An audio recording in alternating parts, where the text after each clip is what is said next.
Okay.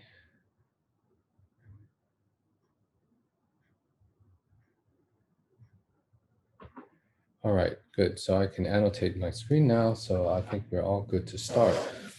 Okay, the first things I want to tell you about is in the exam. Okay, a lot of you have written certain comments about the exam questions, and I'm sorry, I haven't had a chance to look at all of them. We'll try to address them within the next 2 days or so. I've been busy all day, so I haven't had a chance to look at those. But there have been some questions about how MRQs are graded. So I wanted to just share that with you rather than trying to individually clarify. But I will do that as well. If you wrote me an email, I will definitely answer you at some point. Okay, waiting for presentation to start. Oh, okay. Why isn't it presenting? Okay. Yeah, now I think you can, ask questions. But again, feel free if you don't mind just to ask them right on the chat, because again, we only have, looks like, how many people? I have to find the bar here. 17 of us, so it's actually easier to manage that directly. Okay. So with MRQs, the way it works is actually somewhat simple. So I'm going to show you what I mean, all right? So I just write it on top here, okay? So for example, let's say I have a question, okay? And I answered A and B, and it has a MRQ. So it's a multi-response question with 4 options, okay? What we do when we grade MRQs is we account for random agreement, okay? So by random agreement, gotta put this down. So by random agreement,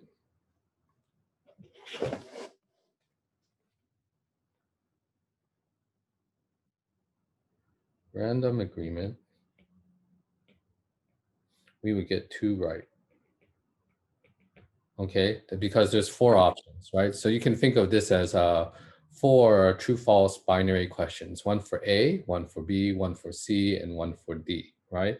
So when we want to get a grade for this, we are going to normalize against that. We're going to assume that just by random guessing, an MRQ of size 4, people will automatically normally get 2 right, okay? So in order to get marks for this question, you must get more than 2 correct, okay? So if the answer for this MRQ was B, C, okay, you have an agreement on B, and you have an agreement on D, right? Because nobody wrote D, so that is correct as well. So this one will give you 2 out of the 4 options correct, but because there's a random chance of getting 2 right, this would still get you 0 marks, okay? So even though you got the B part of the question right, you're actually getting both B and D correct, but you got A and C wrong. So your A and your C are wrong, right? Because you left out the C when it should have been there, and you put the A, which wasn't there, okay? So in this case, you get nothing right. Sorry, you don't get additional marks, okay? Now, on the other hand, let's say you do something else, okay? So MRQ of size 5, and let's say your answer was A, B, C, okay, and the key was A, B, okay. Then you can see what will happen, all right? So we get, again, an MRQ of size 5 means roughly 2.5 will be correct. We'll round down here. So we'll just say on average, we'll get 2 right. So whatever amount of credit you get, we deduct 2 of the right binary responses from this. So how many did we get right? Well, we got A, B, A, B. We also got a D and E, right? Because we didn't put those there, B and E, but we got C wrong, okay? C was wrong. So this is actually going to be 4 out of the 5, right? 4 out of the 5 correct, okay? So in this case, if we have 4 out of the 5 correct, then we're going to subtract 2. Okay, so I'm going to say 4 out of 5, and correct for 2, minus 2. Okay, so we get 2 out of 3 correct.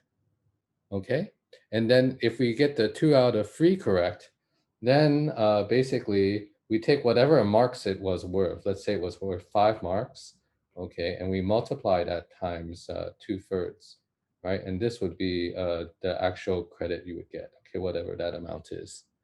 Okay, so that's how we would score this particular question. Okay, so many of you are a little bit confused about why you don't get partial credit for an MRQ when you have some things correct. So I'll write this up, I'll post it up in either the announcements or the forum on this. Okay, all right. So we will try to do backpropagation. It is something that we will cover in the tutorial as well. So that is one of the parts that we'll get to.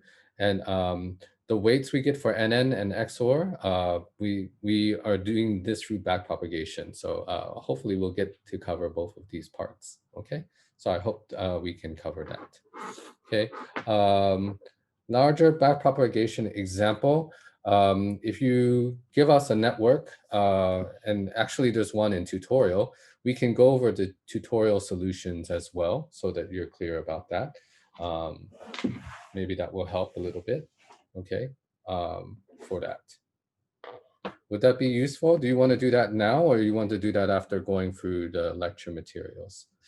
So why don't we get a poll from all of you to make it a little easier. Not a poll, sorry, on the participants list.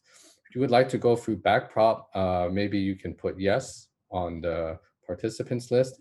If you prefer to go through the lecture material because you haven't covered that first, maybe we can go do that first and you can write no.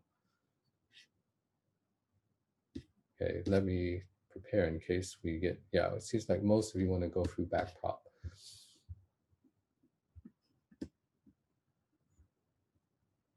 Okay, backprop.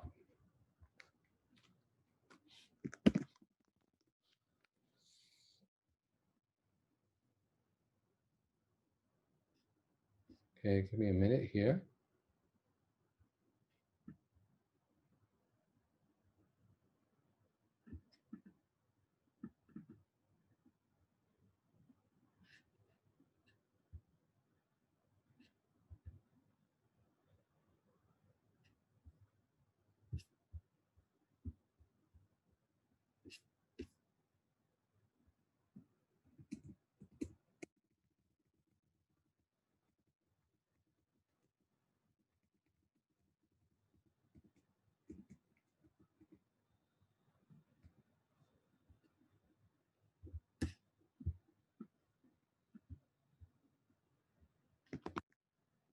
Where did my, yeah,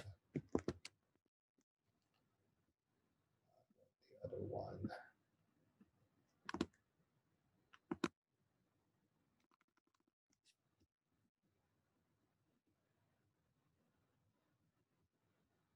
Questions, do let me know by chat, or you can do it over here. Okay, so we've done backpropagation with 2 hidden layers with 2 nodes. That's exactly the one that's in the tutorial because the tutorial is based on this post. Okay, and we can go through some of the other ones. Okay, so let's go through. Do you guys want to go through the lecture, or you want me to just continue to finish off the Ask Me Anything questions first? So yes for lecture or no for lecture. So no means answer the questions, Min, and yes means do the lecture. Okay, there's some divided opinions. So I'll let you guys vote for a couple of seconds here so that we can get it all, make the session most useful to you. I know there are lots of questions about the midterm. I know Li Shuo mentioned a couple of things. We'll try to get to those soon. I'm sorry, I haven't had much chance to look at the forum because there are a lot of other things going on at the same time. But rest assured, we'll get those done. Okay, I hope at least I've addressed the MRQ grading part. If you missed that, you can look at the announcement later that I'll put out either on the weekly email or on the announcement channel. Okay, so we're pretty divided. I think what we'll do is we'll go through the Ask Me Anything because these are not so difficult. Okay, and then if we will get back to being able to do this. Yeah, and every time I try to use this system, it still doesn't let me click and actually get the responses. Okay, so I'll deal with this one first. Should we uh, represent data as row vectors or column vectors when we forward propagate in matrix forms?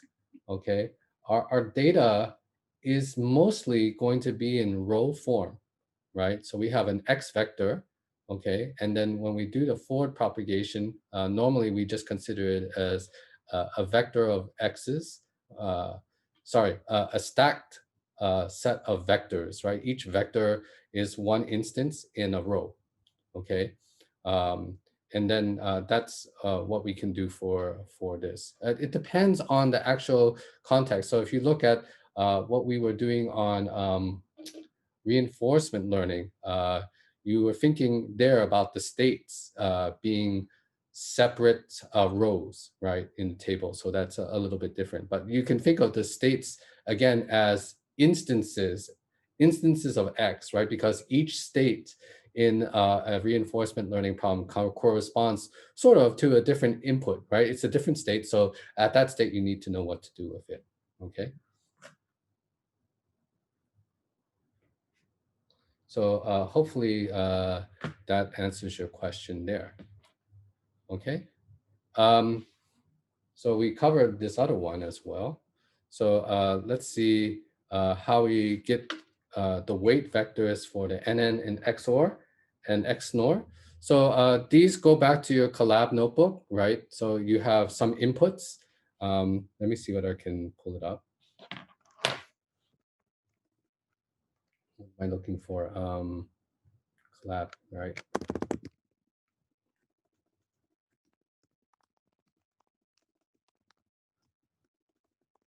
07 collab.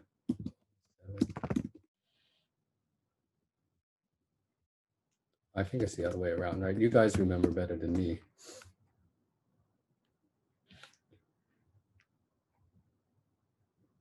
Is this the right one? This might be the, oh, this is the wrong one. This is reinforcement learning. So let me go back and do it again.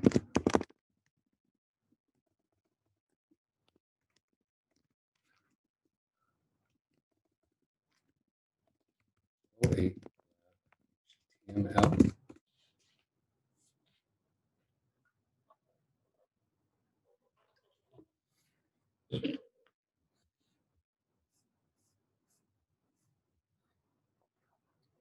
And so for the Xnor, basically you want to find the correct weights for this, okay, in order to get the right values for Q42 and 41. So it becomes an Xnor, right? So an Xnor has to obey the particular output that we want to get, right? So where is the Xnor one? Right here, okay? So if I have these values of -1, -1, -1, 1, +1, -1, and positive, positive, then I will get these values for my Xnor, right? So I can draw that as a table, right? The same thing as before. Let me see what I can do that.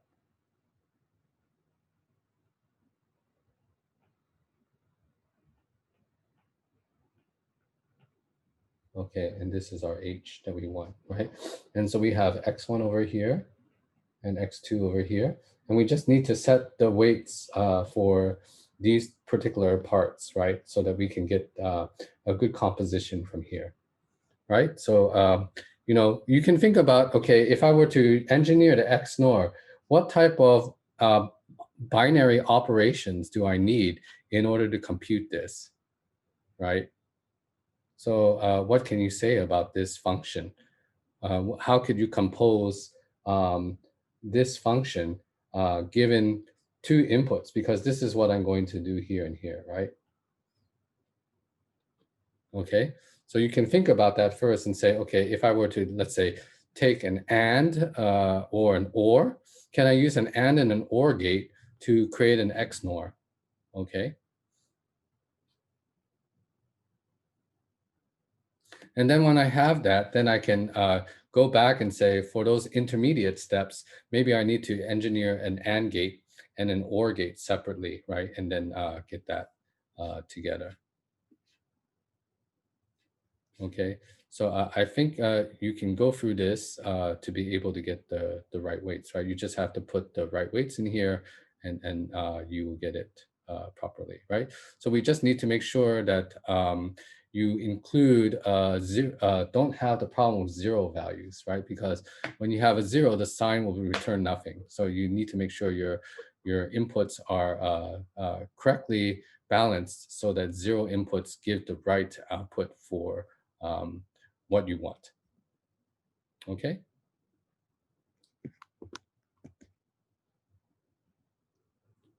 Okay, Li Shuo wrote something here. I read that you can treat each layer as a single thing and calculate the gradient of the whole layer at the same time. Yeah, that's basically what all of these layers are doing, right? These deltas are basically doing it for one set of nodes that are all dependent on it further down, right? Topologically sorted down.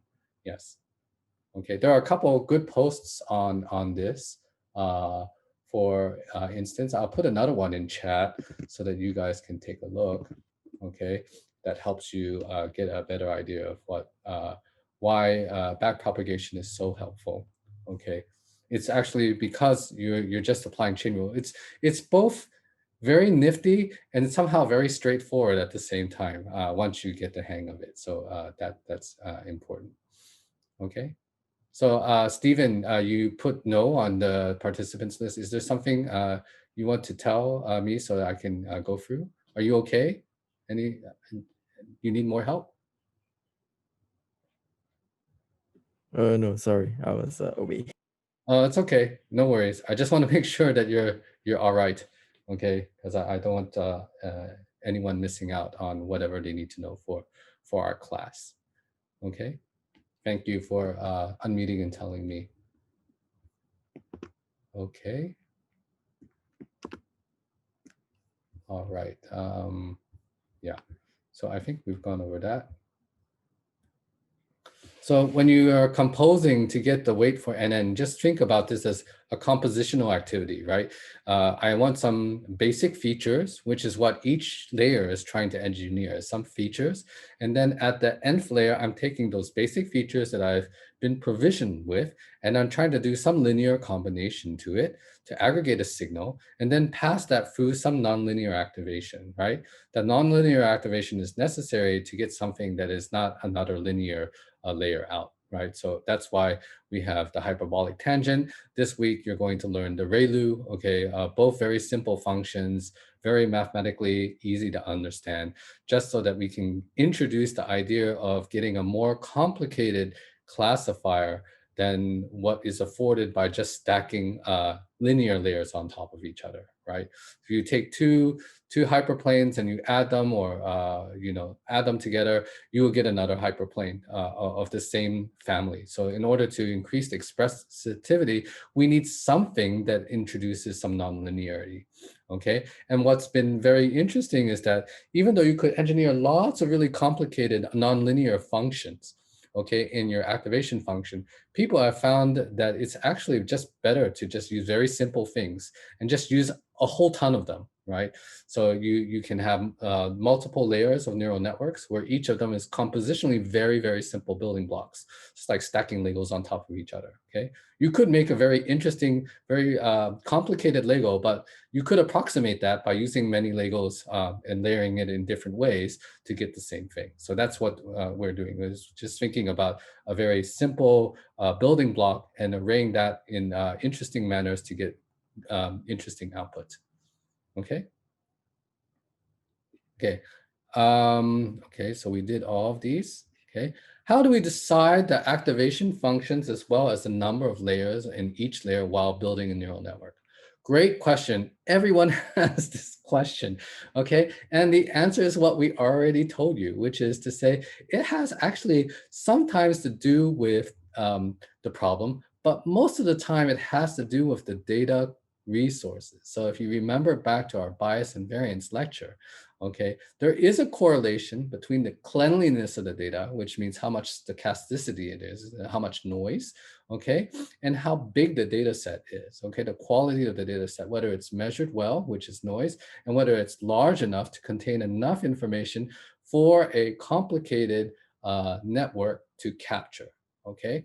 If you have too few data points and you use a very complicated neural network structure, there's simply not enough data to fit the parameters well. It's like using a laser gun to cut a piece of paper, okay? Just overkill, you'll fry the whole thing, nothing will work, okay? You have to use simple scissors to cut a small piece of paper, right? If you have, 10 sheets of paper, you need a heavier scissors. So you need an architecture, whether it is, an SVM with a nonlinear kernel or, naive Bayes with other complications inside them and smoothing. Okay, all of these things are basically trying to figure out what the amount of modeling capabilities you have in order for you to decide how to solve the problem, right? The more data you have, the cleaner it is, the more signal there is left for your model to try to capture, okay? The more signal you have means the more complicated your architecture needs to be so that you have enough parameters, so you have less bias error, right? Bias error comes in the fact when you underfit, right? When you don't have enough parameters that will help you properly fit the signal, right? So if you use something like H1 to fit a very complicated signal and you have enough data, simply it won't do well, right?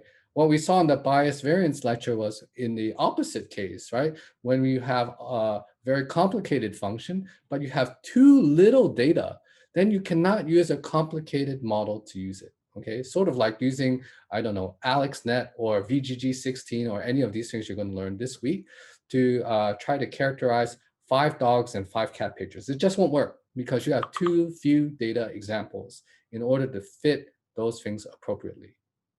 Okay, so that is what you want to do. Okay, you have to figure out the number of layers and nodes and how many layers you have. All of those are sort of like dark arts at this point. There's not a very good prescriptive way to do it. There are some general concepts that you should think about. So one is, for example, how much data do you have at the front of the network? So if you have an image, okay, images are usually pretty big because they're raster. Okay, you have width times height.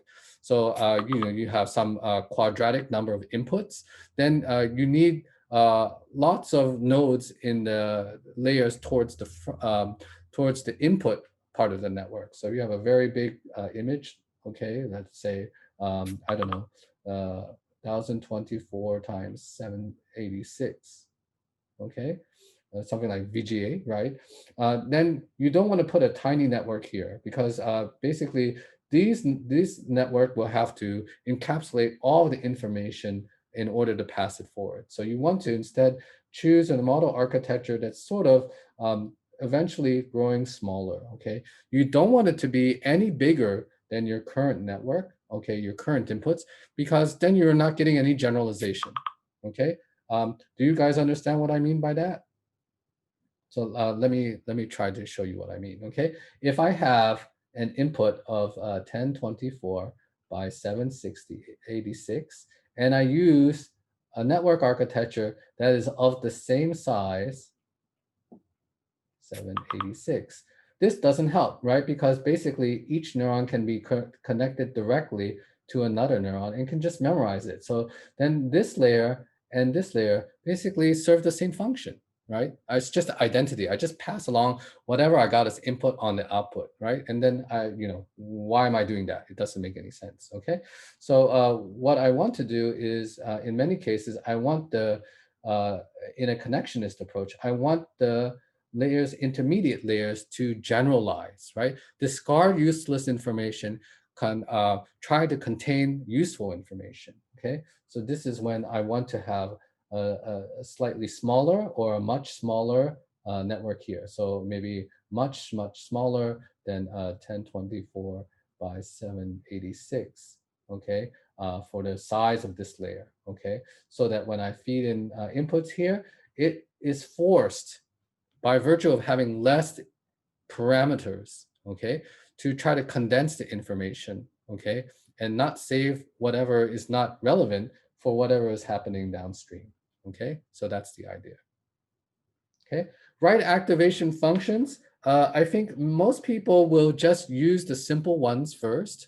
Okay, that will be a ReLU. Okay, and that is one of the. I mean, it's the most basic thing that we can do, right? So if you looked at the slides this week, which we haven't gotten to, right? The ReLU function looks like this. Okay, so here we have the signal. Okay, let me try to get a nicer screen to annotate rather than this one. Let's see, new share, I'm gonna share the whiteboard. Okay, I think you can see the whiteboard now, right? Okay, yeah, that's a lot better, right? So the ReLU looks like this. Okay, let me just draw this. Okay, this is X, right? This is 0. I mean, there's no simpler function than that, right? So if I were to write it as a mathematical function, I'd say the max between 0 and X, because if it's negative, it's going to pick up this part here, right? And if it's positive, it's just going to go with X, okay? And so what I'm drawing with you here is f of X, come on, f of X, and this is our X, right? Our X is usually our signal, right? Which we're going to define as our signal, which is just simply theta times X, right? This information, okay? So basically I get all of the inputs, multiply them times the weight, I arrive at a node, that's my signal. I'm gonna put it through my nonlinear function, which is called ReLU here, okay? Or I could have put it through a different signal, right? Which we had done the hyperbolic tangent, right? Which is this one here. Okay, this one is squashed between 1 and -1 because I wanted a probabilistic output. Okay, again, the same thing is happening on my x-axis, right? My x-axis is x and my y-axis is f of x, okay? And then I'm just mapping it to a function, okay? So here in hyperbolic tang, right, tan h, oops, let me try to write better. I mean, as all computer scientists will say, their handwriting is very sloppy, so that's no exception for me. So tan h goes between -1 and 1, right? So I'm basically getting this type of function here. As I get an x that's closer to infinity, I'm getting a value close to 1. And if my signal, right, because it's the same thing that's going here, is mostly negative, then it'll be close to -1, right?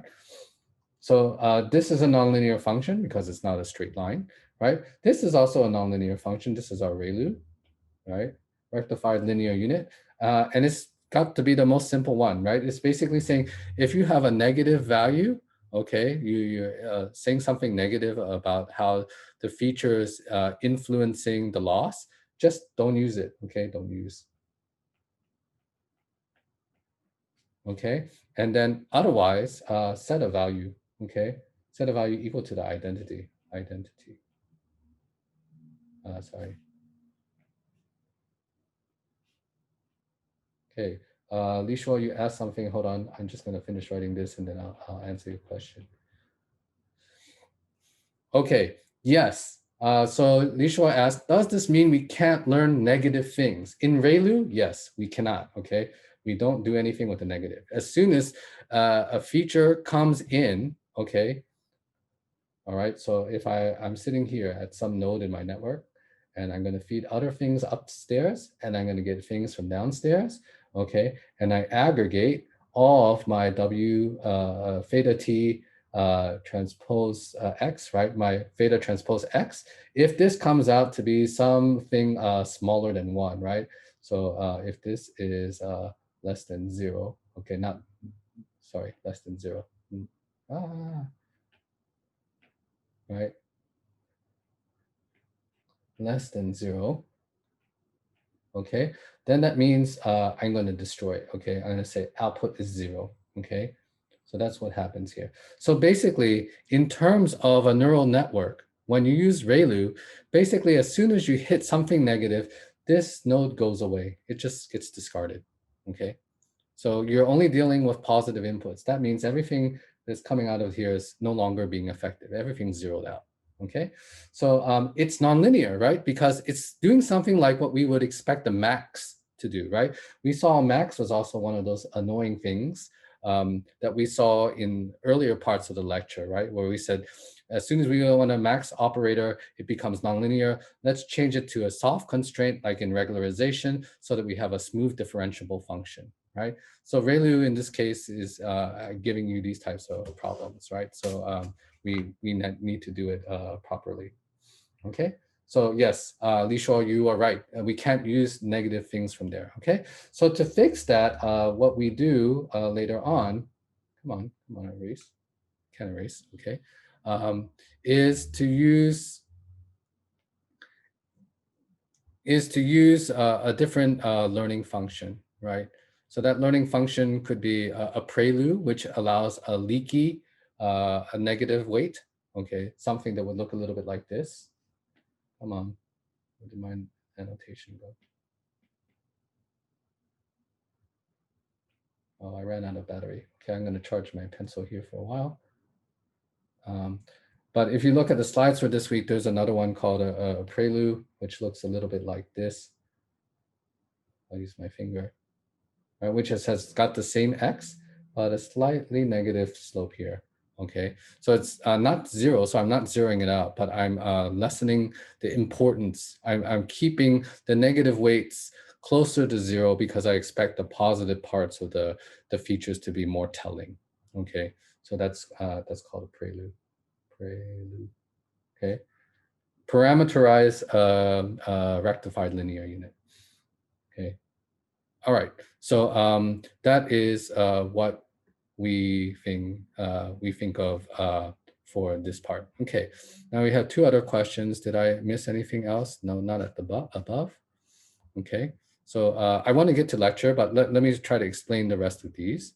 Okay, I had thought after a response regarding activation functions, it sounds like NN is very trial and error, and it depends entirely on the type of, yeah.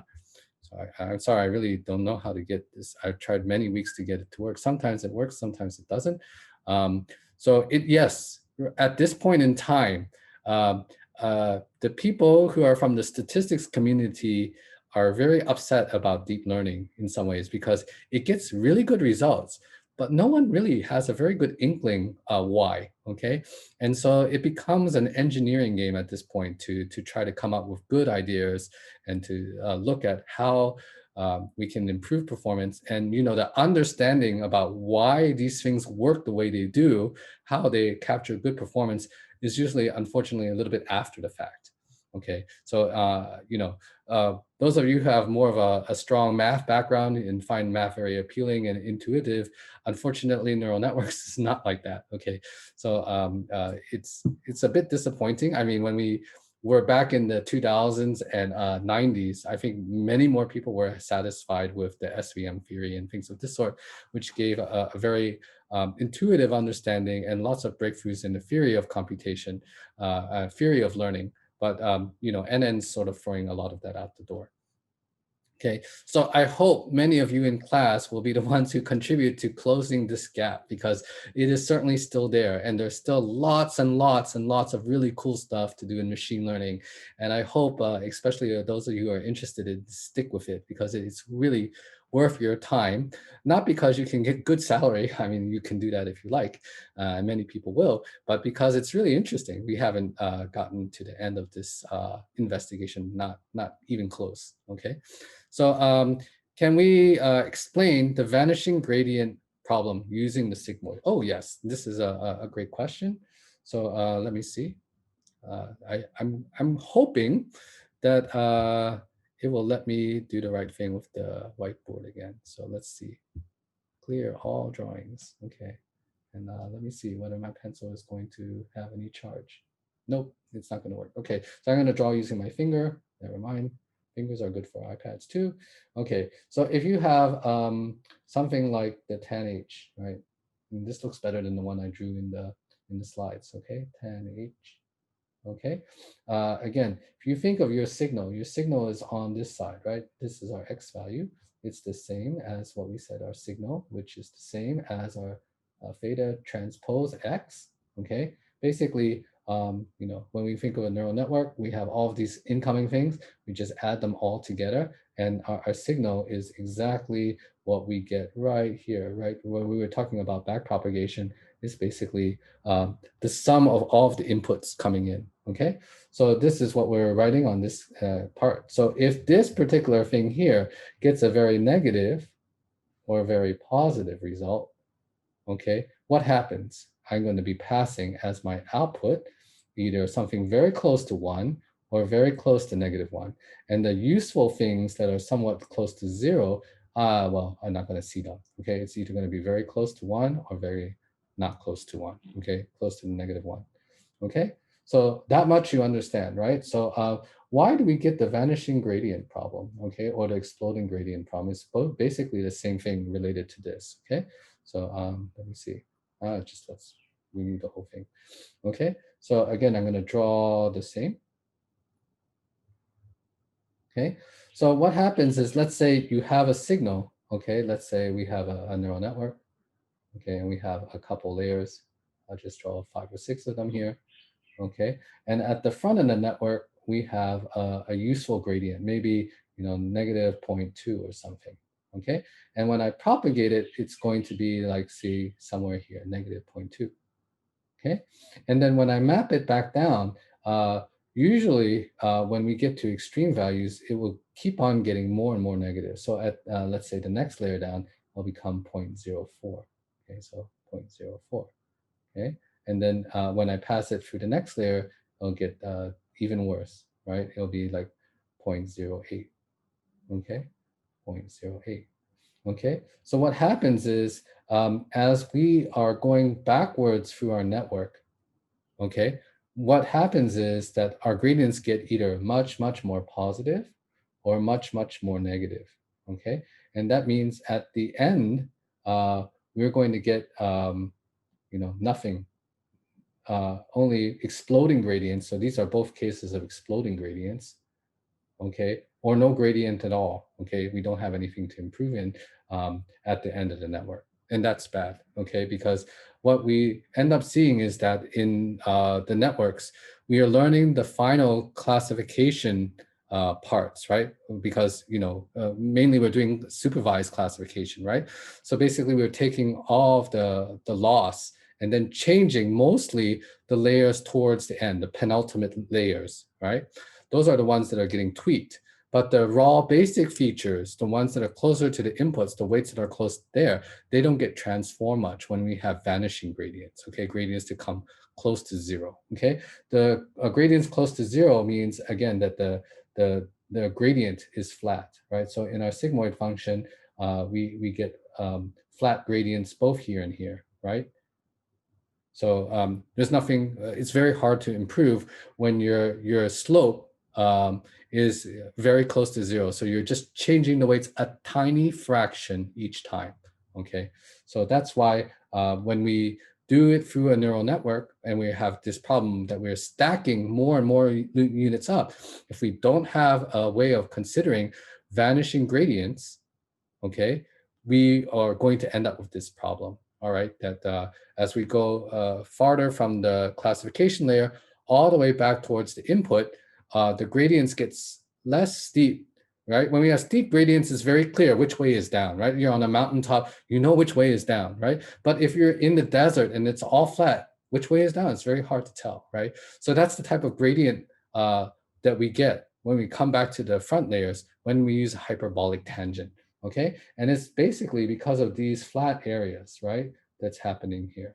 Okay, so with something like a ReLU, right, which we just saw, right, we don't have that problem, okay, because we're using the full width, okay? We're not saying, okay, I'm gonna do something like this. I'm not gonna make it just between 1 and 0, okay? I'm gonna let the whole gradient go all the way up to infinity, okay? So when I do this, then I'm going to make sure that the gradient gets passed through, rather than diluted every time I go step through a layer. Okay, so that's the reason why ReLUs became common. Okay, we can't do something like this as a loss as a nonlinear function because well, that's not long. It's not nonlinear, right? You need something to make it nonlinear, right? So the simplest thing was to do something like that. Okay, so that is a nonlinearity. It's not differentiable because of at zero, but otherwise everywhere else is differentiable. So it's okay. We can just not worry about this zero case here, and usually it's fine. Okay, it's also incredibly easy to compute, right? The gradient of that is always one, right? Whatever your signal is, if it's positive, it's one. If it's negative, it's zero. Okay, finished. Okay, so that is how we deal with problems with hyperbolic tangent not passing enough of a gradient towards the front. So I hope that makes a bit more sense to you. So let me just go back to the other screen.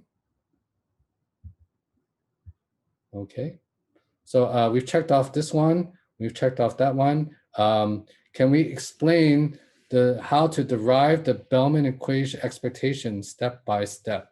Okay, I think this is better done in the forum. So let me capture this question and give you an appropriate link and a derivation. I think it's going to take a little bit more time than I want to do now. Okay, I'm really sorry for that. If I had extra time, I would want to go through that as well. Okay, okay, this one, let me just write this down so I have this as a record. Okay, so I won't forget it later. Let me just open something so I can remember to do that. Here we go. Yeah, Bellman matrix. Okay, so I will get back to that later this week. So I will get that done. Okay, the right activation function. The basic recipe is use a ReLU if you're doing a deep neural net, use a hyperbolic tangent if you are doing shallow networks, okay? And usually for your classification, the last layer, you will use a logistic function if it's two class, or binary cross entropy if you have multiple classification, okay? If you have multi-class, like you want to decide between trains, planes, and automobiles, for example, then you would need a multi-class loss, okay, which something like cross entropy does well, okay? Let me just check. What else? How would you use a neural network to do regression? Certainly you can do regression. I mean, a neural network outputs a value that's, a real value. It's just when we do classification, you need special help, right? Because you need to make it into a 1-0 value. This is why you typically see in papers, you use logistic function or the tanh, or you use cross entropy to change this real value into a normal, probabilistic value between 1 and 0. So there's no particular recipe that you need to use to get an NN to do regression problems, because by default, it does regression. It's going to give you a value, especially if your nonlinear function is like a ReLU, okay, that will allow you to get values that are between infinity and 0, okay? So I hope I answered that. Stephen asked, so via multiplication of the chain rule repeatedly, we get ever increasing swings of the gradient. So as we go closer to the input layer, does that mean we run into the same problem with too high step sizes in input nodes?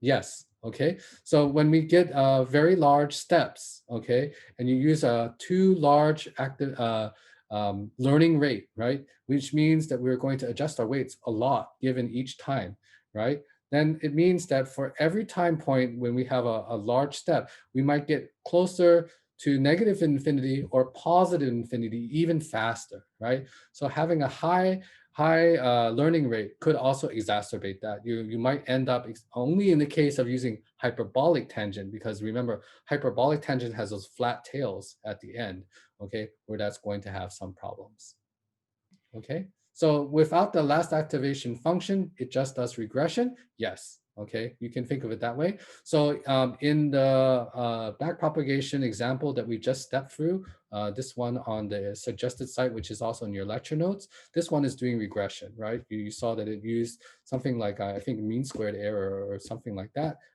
in order to compute it, right? So it says here, 1/2 the target minus the output squared, right? This is the standard way that we write mean squared error.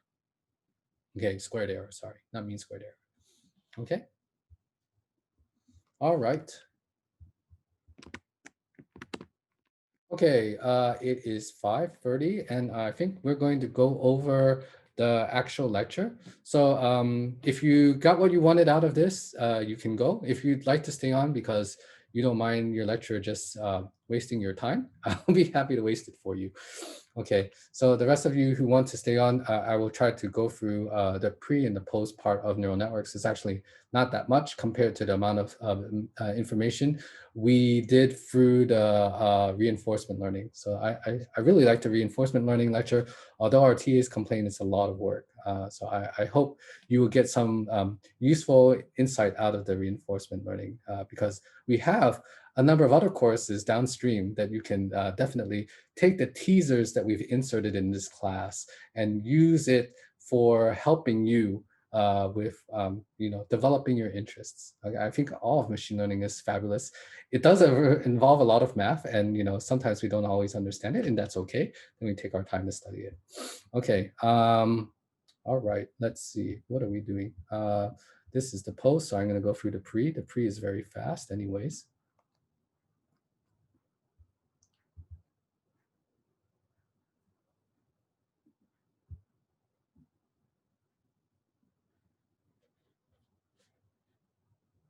So you can unmute if it's easier for you to ask than type. Okay, if you find these sessions helpful and you have friends or compatriots also taking CS3244 and they're struggling, ask them to come. I put in the time to give you a help session because I know some people don't like to watch the videos. So that is why I do it. It takes a lot of effort to do both. So you have your choice of weaponry to study CS3244. Okay, so that's why I do this. So if you think there are other friends of yours who could benefit, ask them to come. I mean, we're all supposed to actually be free during this time, right? Because it's our lecture hour. For regression using neural networks, do we not need to change any other parameters other than the final activation level? Yes, typically we don't. There are a number of ways that we can use the output of a neural network for regression. It's up to you to look at it. Sometimes because we use squared loss, we are again encouraging appropriate outputs for regularization. Um, I need to elaborate on that, sorry, but let me try to do that later.